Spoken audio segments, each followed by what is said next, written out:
In putting business structure in place, how do we ensure that we don't complicate things?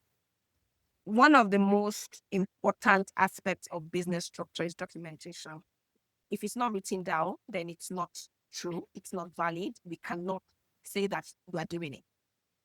And so, if you are already running your business and you feel like, okay, I think this is the time to put structure in place for whatever reason.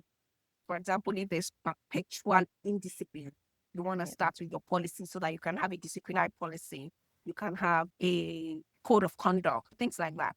If it's the fact that they are messing others up, for example, you want to start with documenting your SOPs.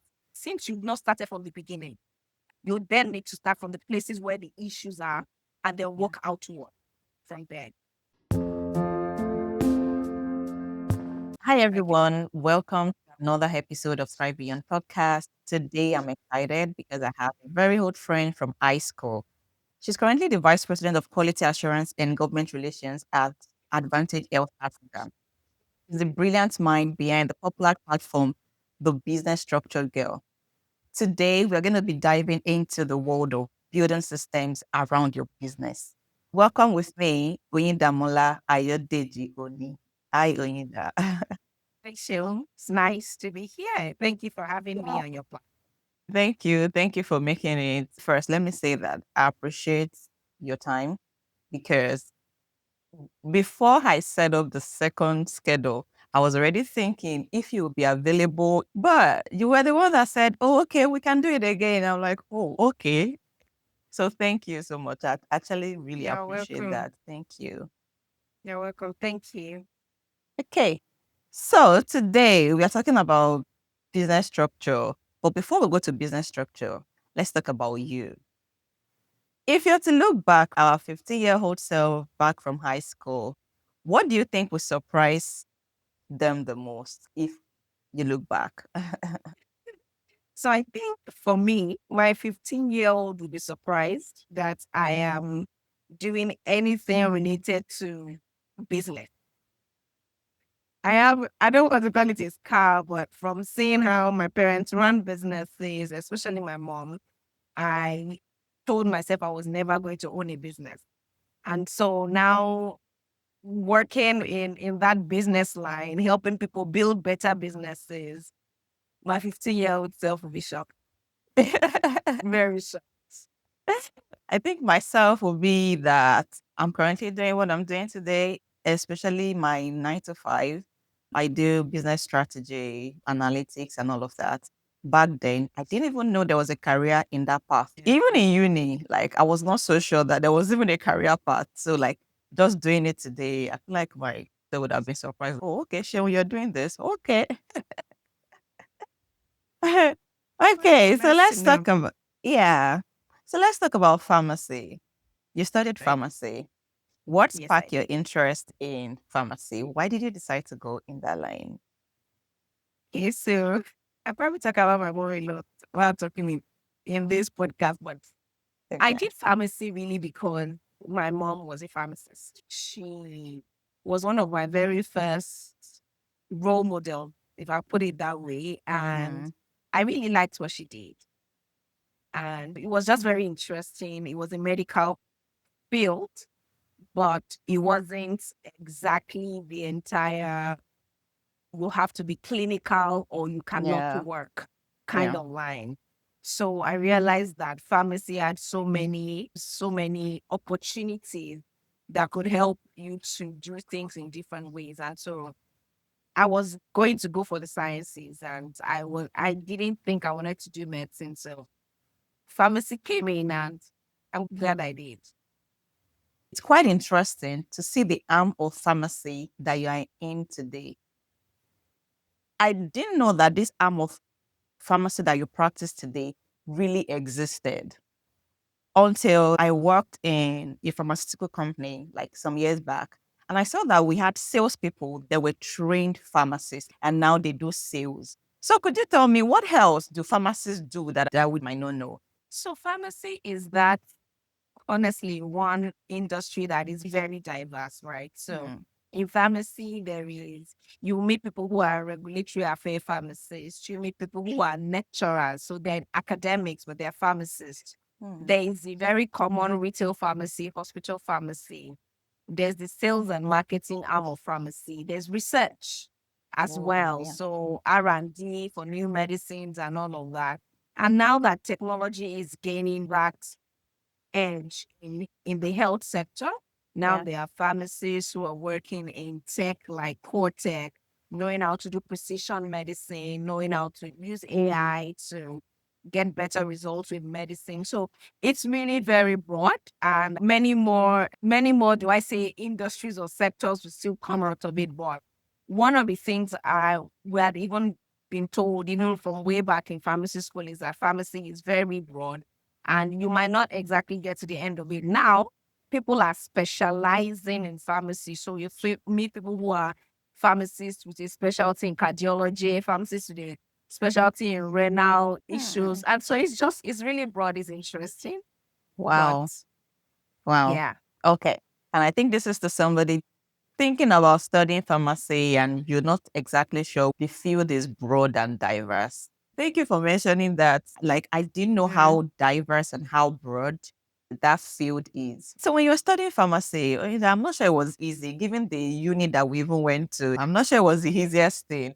Do you want to tell me about one or two challenges that you might have faced that really shook you? You're here today. So, do you want to talk about any of those So challenges? for me, I think that pharmacy school was intense and you just had to give it the same level of intensity and you could not afford to mess up. For example, there were courses that were referred to as prerequisite courses, Yeah. meaning if you don't pass 201, you can't do 301.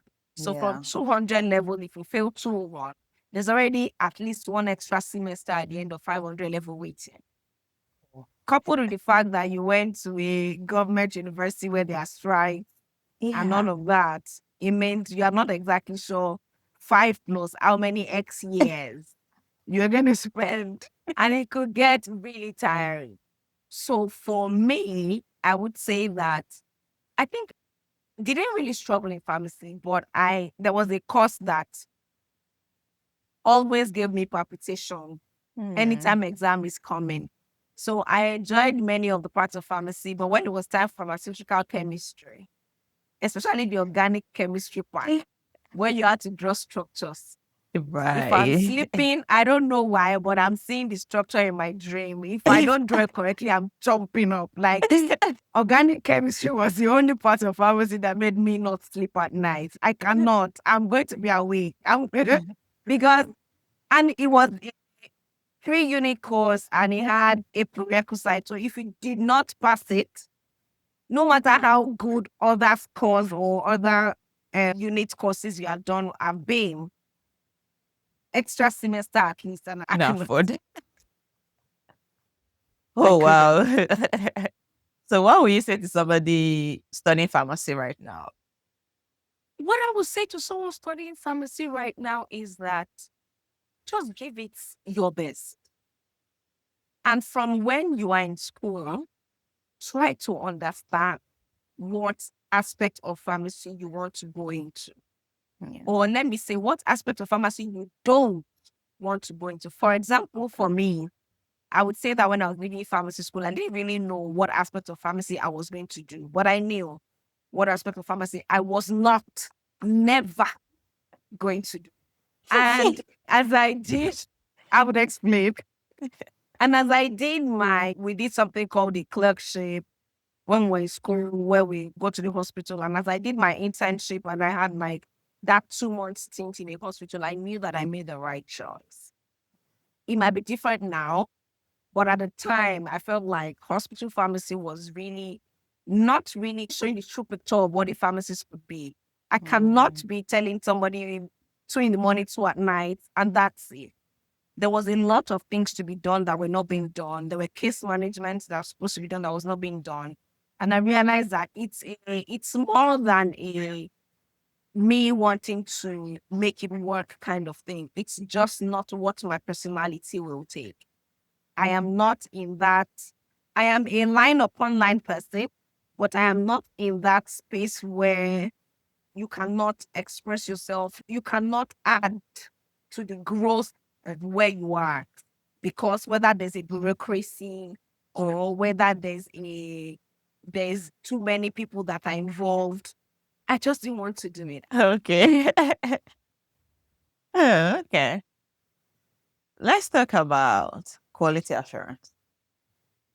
Yeah. What does that even mean when it comes to pharmacy today for somebody who doesn't know? And I'm sure quality assurance is also very broad. So Yeah. So I'll talk about quality assurance in two aspects. First, many people, when they hear about quality assurance in pharmacy, they most likely will think about quality assurance as to products, yeah. medicines. Okay, so you've Yeah. manufactured a product, you want to do quality assurance.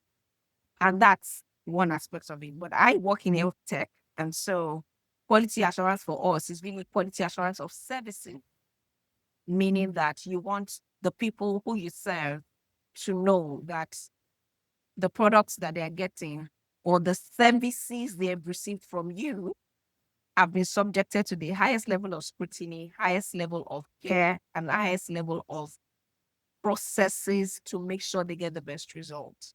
So quality assurance on my end is ensuring that there's operational excellence in our activities as an organization, is knowing that we have processes documented, we have policies that have been created and that are being followed. We have customer feedback that we take very seriously. Yeah. We have things like that, and we follow it like that. Like we ensure that we do it to the best level. And when we get a feedback from a client, we action it to ensure that we can make it work. Now, in that box as well is now what we have gone ahead to do, which is institutionalizing a quality management system, right? That is certified to the ISO 9001 2015 standard.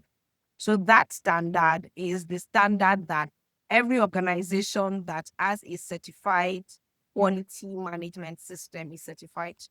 So meaning that our processes here in Lagos, Nigeria will rival the processes of a company in Canada, will rival the processes of a company in the US, in anywhere in the world that is certified to that same standard. We did that to ensure to assure our clients that we're not just here to take your money. We want to do things the right way. We are doing things the right way. And we want you to know that we have you in mind to do this. Yeah. That totally makes sense. So what about the government relations part of it? Yeah. I feel like can be a handful. So now the government relations end of things is really that for us, when we started to work in health tech, it was not regulated like that. There were no laws surrounding it. And you need to ensure that whether you like it or not, you're on the right side of government because anything can happen and you want to be protected. So government relations is going in proactively Yeah. to regulators, to government agencies in your space, to discuss with them, to present yourself to them, to know that we are on your side. This is not regulated, but we are willing to open up ourselves to your regulations. We want to do this with you.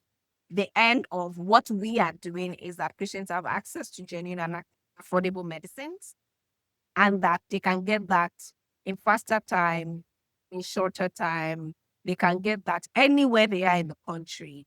And so, because of that, we need to infuse some level of technology. And it has helped because by the time the online pharmacy space was going to be regulated, we were then called on as a major stakeholder in the practitioner space to come and give our own like opinions and all on the regulations because we've been practicing it. And so we can say that, oh, this will not work. This one, I think we should make it like this. And it's if you have done anything around government, you know that is a big opportunity. Yeah. They didn't have to call us to be a part of that. But because we have proactively engaged them before now, it was very easy for them to bring us in. Do you think the pandemic had a positive impact on the online pharmacy space? Or was Yes. it 16 before pandemic? Or pandemic was like the sword? Yes. So Our online pharmacy was launched in 2017, Oh, okay. October 2017, but the pickup wasn't so good. Like it was there. People who maybe were already like used to the internet were reaching out. They were happy that they could get their medicines. So 2017, 2018, 2019, he started to look up. Yeah. And then in 2020, that was like the greatest external validation we could have expected because literally 10x revenue made everybody want you were at home and pharmacies are essential workers and so they're going out. But you Yeah. can't go to them. Yeah. But another pharmacist can go to them. Or another person who is working in that space can go to them. So it was really like, now I need you. This is not that we're begging you to come and buy your medicines anymore. It is that you need us to bring your medicines to you. And honestly, after that, also, it now also brought about, of course, a lot of other people who are now doing online pharmacy, but that's fine. There are Yeah. Of 220 course. million people in Nigeria. So Wow. it's okay. Yeah. Yeah. And I'm sure that would have come with its own challenges, scaling, technology, systems, and all of that. Yeah. And that's going to take me to business structure.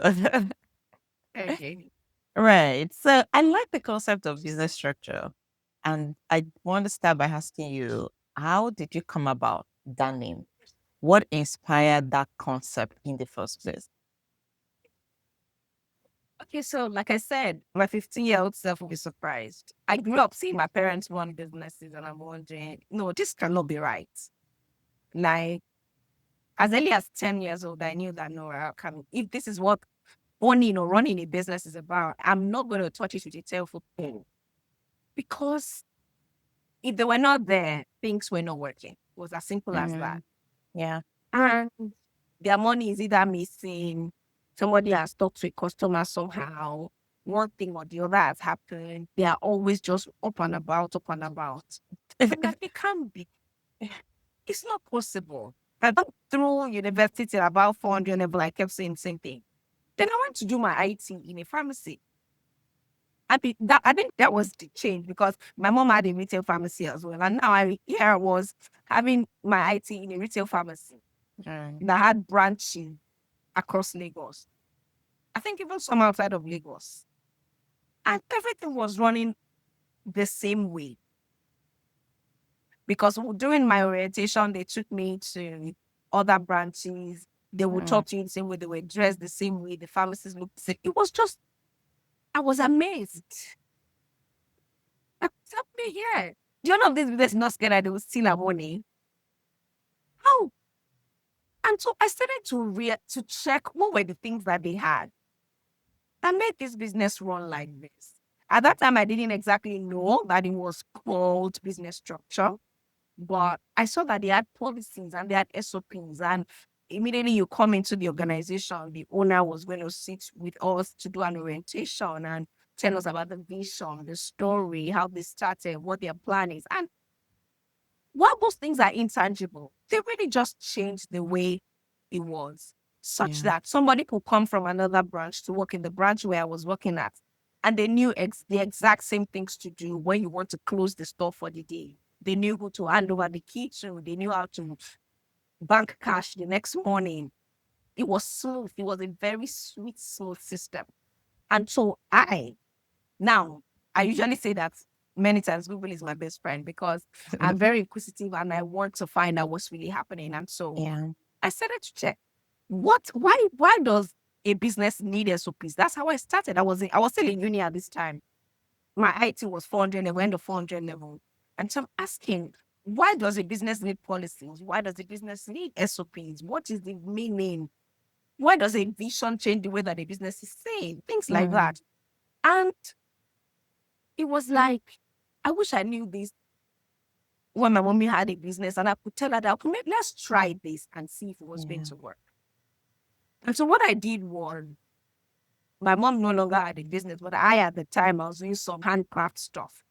And I realized that I could easily manage when I graduated from university, my handcraft stuff with my full-time job because I could literally have a payment policy. If you order today, you get it in 3 days. So nobody's calling me, nobody's stressing me. I know how to manage to make you work. I'm like, okay, this thing is actually working.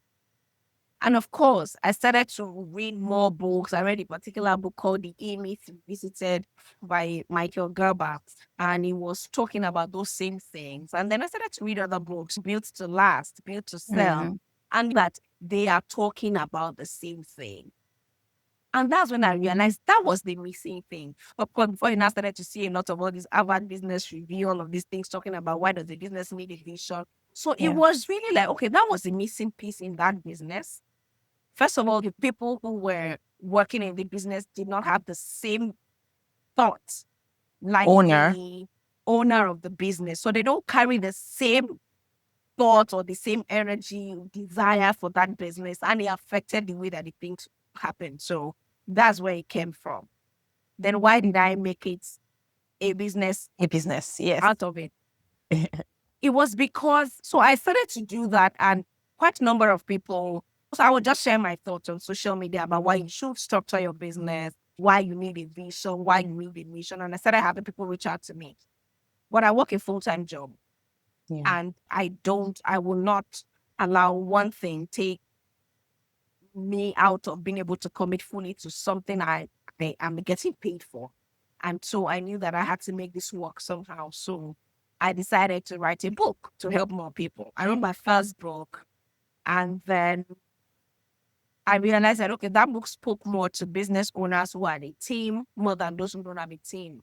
And Yeah. whether we like it or not, in Nigeria, many businesses are informal. So most businesses don't have teams. And so I had to write a second book.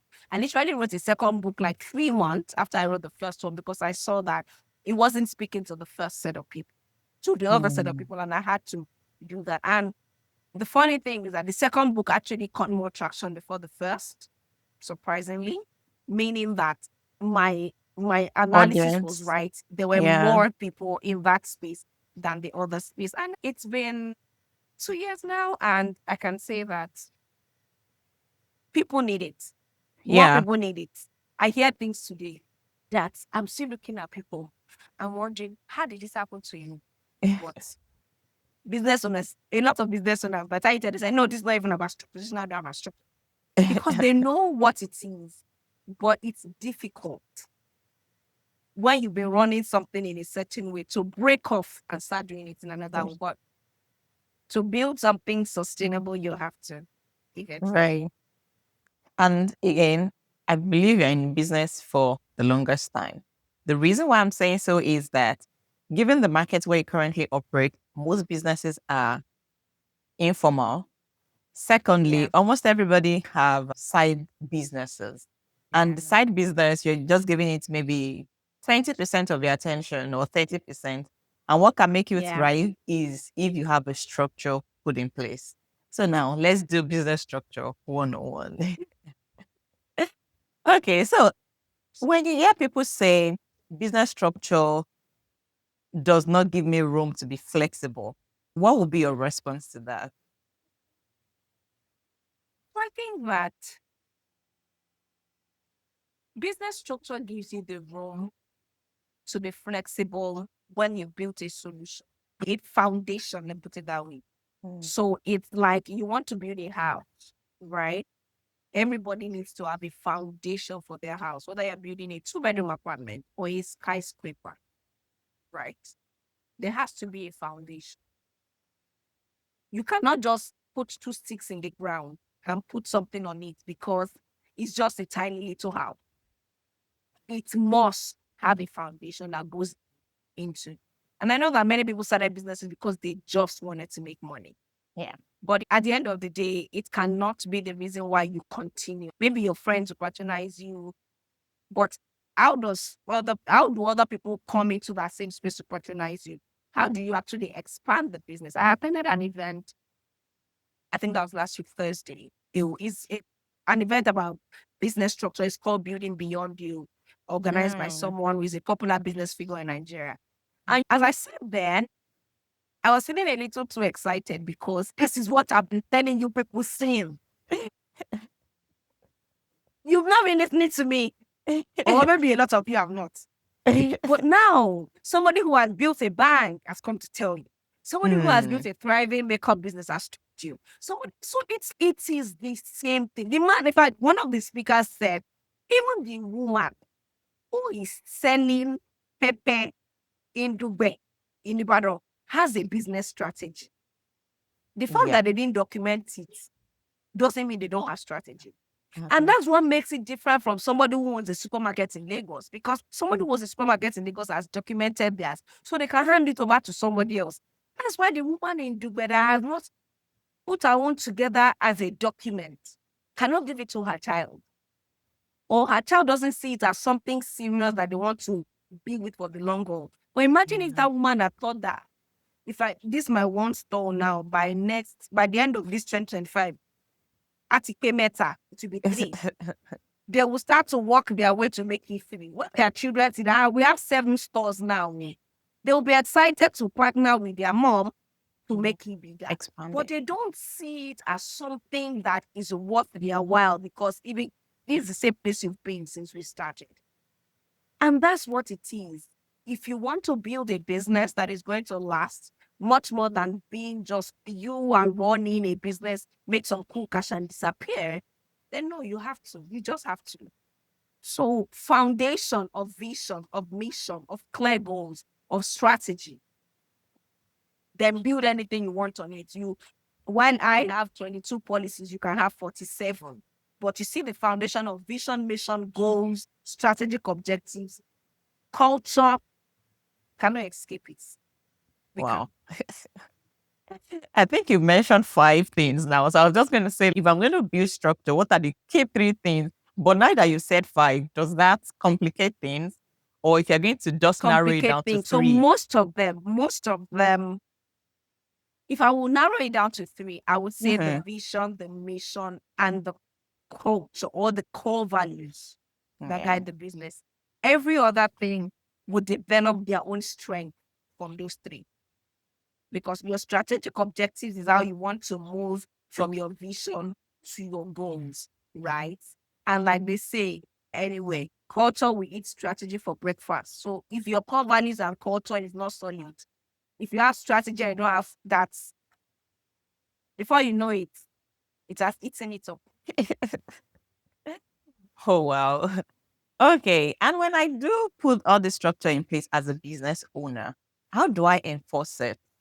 And let me ask the question in 2 parts. One, how do I enforce it? And the second thing will be that, have you seen business owners then start to fire people that do not align to whatever structure that they've put in place? In business structure, you need to understand that the best time to have structured your business was yesterday, Yeah. but the next best time is now. Meaning that ideally you should start your process of structuring before you bring anybody to join you in that business. That way, the person is coming into something. They either want to stay with that structure or not. Case in point, I had a one-on-one client who decided, you know what, it's time to structure my business. And because she has to put policies, and meaning that now people get a query for coming late and things like that, Yeah. she started to get threats from someone. She doesn't know the person, but the way the message was structured, she knew that the person was one of our employees. Oh, Saying that, like, it was a burner account on Instagram. Person was just saying that now that you have arrived, Abby, so you think that you can be holding us to ransom, things like that. If I will set boys for you and things like that. And I had to tell her that, first of all, she should just go and make a report at the police station, yeah. and then bring that report to the office. Show them that I have made a report. All of you are being watched, and then fire everybody. That's your first step. Honestly, because you don't know Oh, who the person gosh. is. Okay, yeah. No. So what will happen is this: if you keep one person and not know that he's actually the person that was sending the message, because person looks gentle on the outside. No, that's the price to pay for not structuring from the beginning, right? But if you have to do it, better now than next week. Mm. So do it now and use this, maybe whether it's 1 month or even the remaining of 2025, to put that structure in place. Then put that advert that this one's business is employing people. The people that are coming, they are coming into structure. So when they come, they are onboarded properly, they are given a guarantor's form, they know the policies. Is it that they want to work with you or not? Right? Because these Yeah. same people will go and work in a bank, even if they are security people in the bank, and they will not be. Yeah. But if Yeah. taking your business as that place where we just come, where we are on serious, and if you want to build a business that lasts long, you can't allow people to just be on serious and to just be behaving anyhow. People need to be, if you want them to dress in a certain way, they have to dress in a certain way. If they don't want to dress that way, they should go to where they can dress how they want. There's a place where they want their ladies to wear skirts that are short. If you say your skirt must be knee length, then it must be. If the person says, "Oh, I must only wear short skirt," then go to the other place. It is not here. What that will do for you is that it will let people know that there are laws here. The laws of Nigeria are not the laws of Canada, but there are laws. If you come to Nigeria and you do as you do in Canada and they give you the other end of what you're looking for, that's okay. But it's not that the other place doesn't have law, but their law accepts what you want to do. It's not accepted here. Behave within the confines of the rules and regulations that I have given to my business, or out you go. It's as simple as that. Business owners need to be tough. Right. And if you Otherwise, can't I be think, tough, you get someone that can be tough on your behalf. yeah. But somebody has to Yeah. be tough. Somebody who doesn't care whether they like them or not has to be in your business.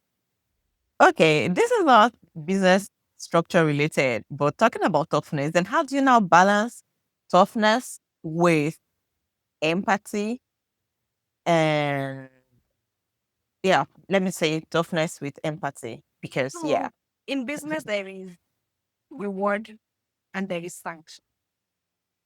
So there are two ends, two sides of the same coin, meaning that somebody is getting something as a consequence of something they've done.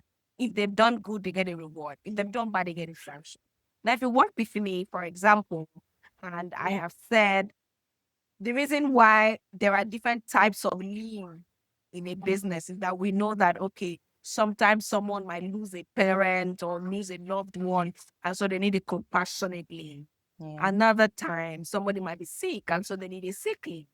Another time, but those are leave day, right? Or sometimes it has rained and Lagos is flooded, and so people will come late. That's fine. That is empathy. That is you working with people to ensure they can do their work well. But perpetually coming, petrol absent toughness needs to deal with that. That's it. makes sense. Yeah, that makes sense. Because I think otherwise the business will not outlive The the business will owner. suffer. It's to suffer You might and not even live up to the owner. You might not even live up to the lifetime. Not happily is that by the time the person is finished, they can't find the business again right. because somebody has stolen their money. Somebody has messed up a customer's order there. Somebody has done something that has brought them a government sanction on another level. And before you know it, they cannot even find any pieces left in the business. So in putting business structure in place, how do we ensure that we don't complicate things? One of the most important aspects of business structure is documentation. If it's not written down, then it's not true. It's not valid. We cannot say that we are doing it. And so, if you are already running your business and you feel like, okay, I think this is the time to put structure in place for whatever reason, you want to go to the places where you are seeing the issues first. I would advise whether that is, for example, if there's perpetual indiscipline, you want to Yeah. start with your policy so that you can have a disciplinary policy. You can have a code of conduct. You can have, and then things like that. If it's the fact that they are messing orders up, for example, you want to start with documenting your SOPs. So you will start from the place, since you've not started from the beginning, you then need to start from the places where the issues are and then Yeah. work outward from there. And in documentation, You document as though your 4-year-old daughter was going to read and understand. You document as though someone who, I mean, at least at the basic level of your team member. So if you have anybody in your team that's, for example, a secondary school graduate, you don't document with technical jargons. You don't Yeah. document with English that they taught you in pharmacy school, for example. You don't document and say things like the molecules of the medicine. No, you talk about the tablet, you talk about the syrup, you talk about the color, Yeah. whatever it is, right? So the only way you will not complicate things is that when documenting, you document in clear, simple language, understandable language for every member of your team, so that nobody is giving that document another interpretation. Yeah. So if you are going to say 15 minutes, you say 15 minutes. You don't say early enough. Early enough is what? Employees must ensure they get to work early enough. Meaning what? 8 a.m. is early enough. Another organization will tell you that if you have a meeting, you join 5 minutes ahead of the meeting. Don't say join the meeting early enough because I can't join at 8. So be clear so that they will not say, oh, I didn't know. Oh, I didn't understand. Oh, I didn't know. It is clear to everybody now. And then it also helps you to, like, when you have documented as clearly as you think you can, and you have someone who keeps giving your documentation another meaning, maybe they are not a fit for your organization. Maybe on the level where you want to play, they cannot play there. And then you have to let them do it.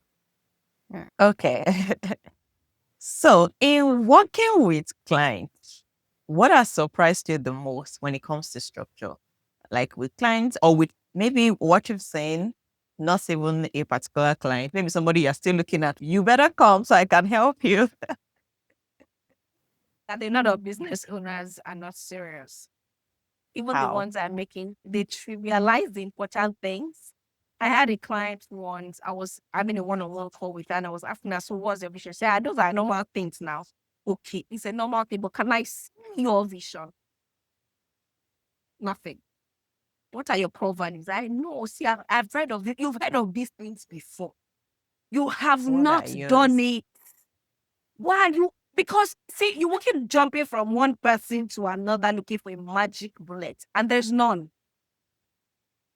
Some business owners are scared of firing somebody that they employed because the person is their mommy's brother, sister, brother, somebody. I would say you cannot hire somebody you cannot fire.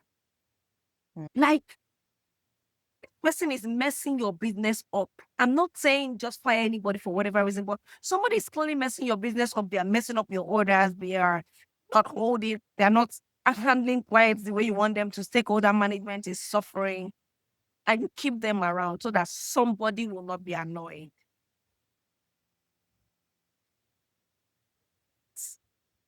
I feel like a lot of people just want to be seen as the nicest person in the room. My boss is so nice. See, one of the things I make peace with the fact that I might be the villain in another person's story. Yeah. My heart is clear. I've not done anything to you. I don't hate you. But if I have to do something, then I have to do something. And business owners need to understand that all your team members can like, or the all of them can like you. Let me not say that, but your team members cannot be the yummiest around you. Even the ones that are not serious. No, you cannot. If you allow that, you're not a serious. Cool. So, what is the role of training in business structure? So training is for you to training is in two parts. One, training to ensure that people do things the way we do it around here. The other is that for many industries, things are evolving and you want your people to match up to the level that things are at right now. For example, the way people were making dresses in 2020 is not the way that they're making dresses now. If Yeah. you have a team of dressmakers and you don't train them on the new ways to make stuff, you would start to lose clients Yeah. because people want things in a new way. So you want to train your staff, first of all, for fit with your organization. That's one. And then for development of their craft so that they can work better for you and give you better results. Yeah. That's the role of training. Okay. Oh, okay. So I know you mentioned this earlier, but maybe you want to emphasize it. I know you've put this craft into writing. So let's Yeah. talk about the two books. Your Yeah, book there's is two books. two. Okay. So let's talk about the two books and the target audience for those two books and where business owners can find this book. Okay. Like I said, I have two books. I wrote one book is called the first book is called Dear Business Owner. And it's basically focused on business owners who have a team, working with a team and want to structure their business. So it talks about how to work with their team to ensure that structure is successful. So you have things like working together, communicating your vision and all of those kind of things, working at creating your SOP, working with your team basically. And the other book is called Unscrambled. So Unscrambled is written basically for people who are like solopreneurs. They're doing everything or almost everything in their business by themselves. They are the accountant, they are the business director, they are the content creator, they are all of that, right? And they need to be able to still do what they want to do. Or maybe they are business owners who have another full time, whatever, maybe ministry, maybe another work and all that. They need to also give full attention to. So it's basically to help them put things in place so that they're not at a loss or they're not losing their minds or losing their peace of mind just because they're running that business. The two books are posted on Seller and with the links, business owner. Dear Business Owner, for example, has the ebook and the hard copy. Okay. So it's on Seller. Link to the books in the description so it's easy for people to just click and The go one get the book. books.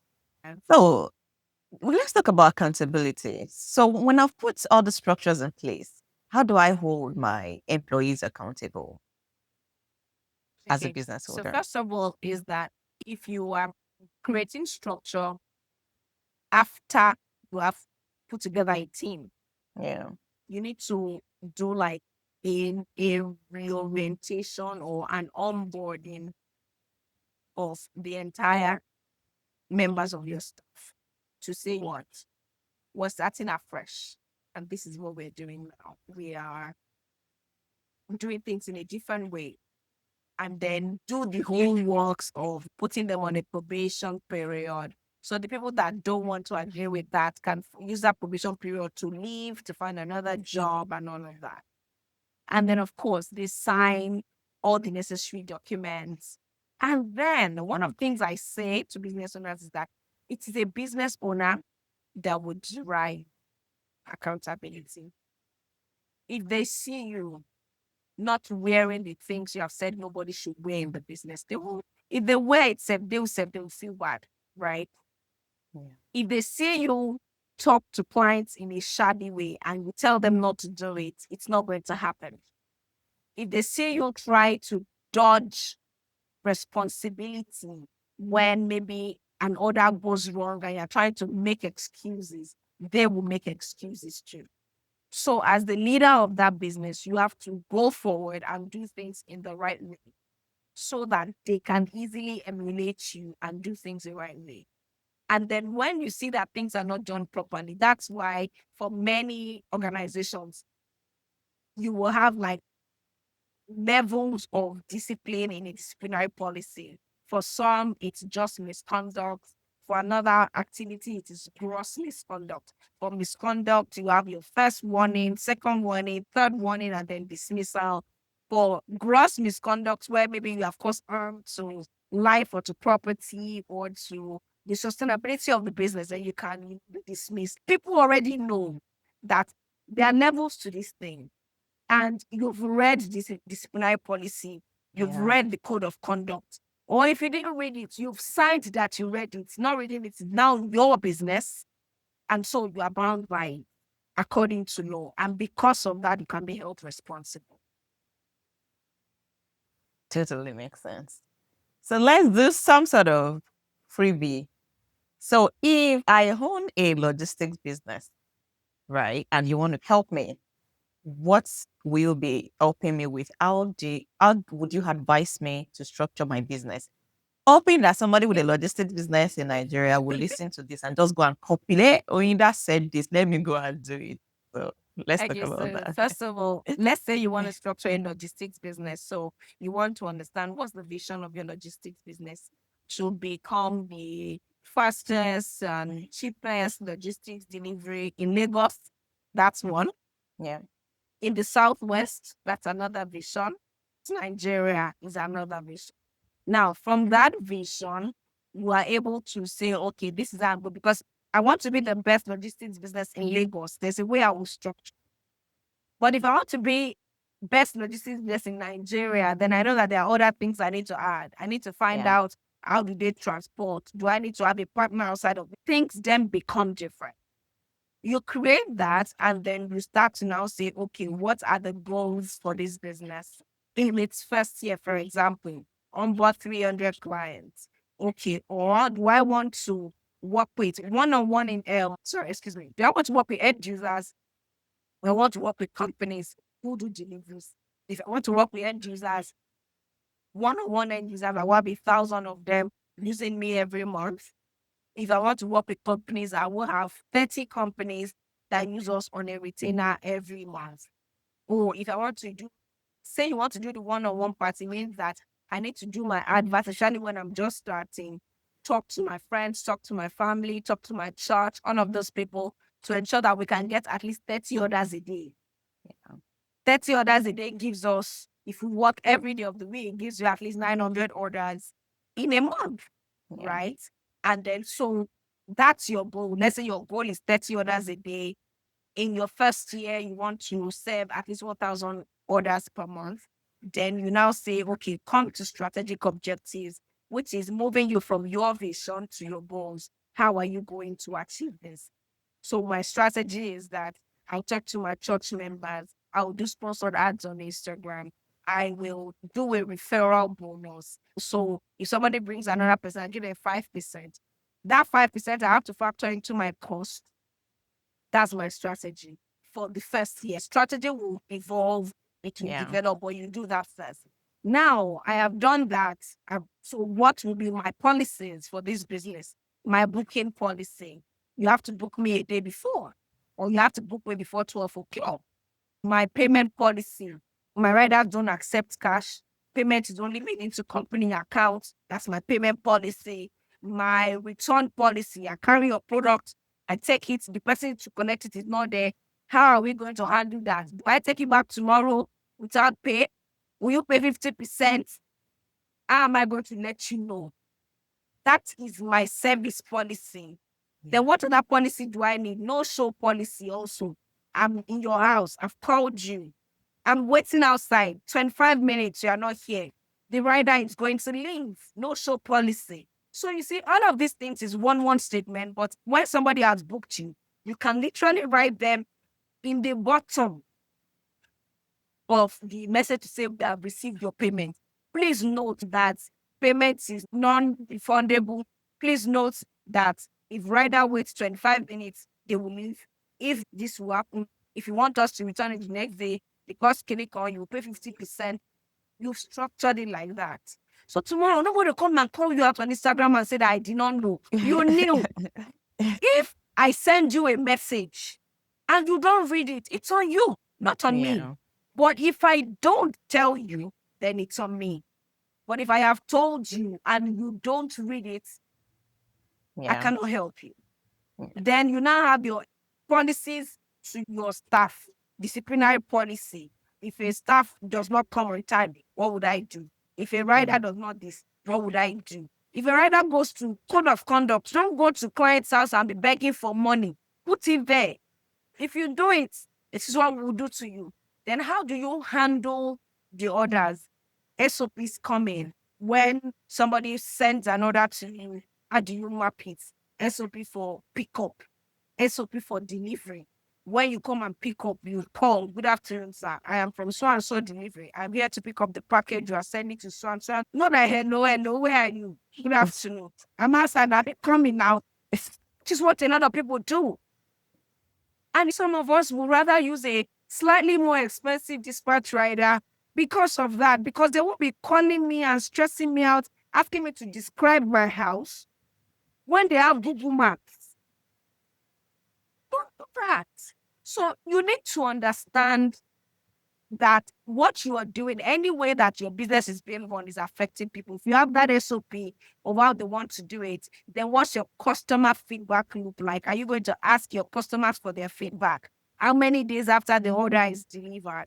What do you want to ask them? Do you want to give them maybe a bonus to refer their friends? You do Yeah. that after you have successfully delivered their order.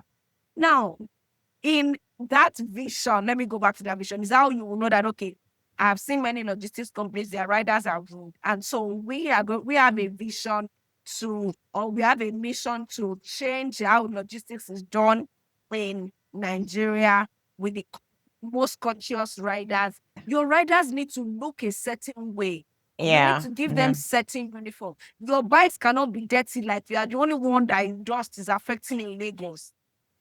Those kind of things, it is from your mission that you start to flesh them out into what you want to do.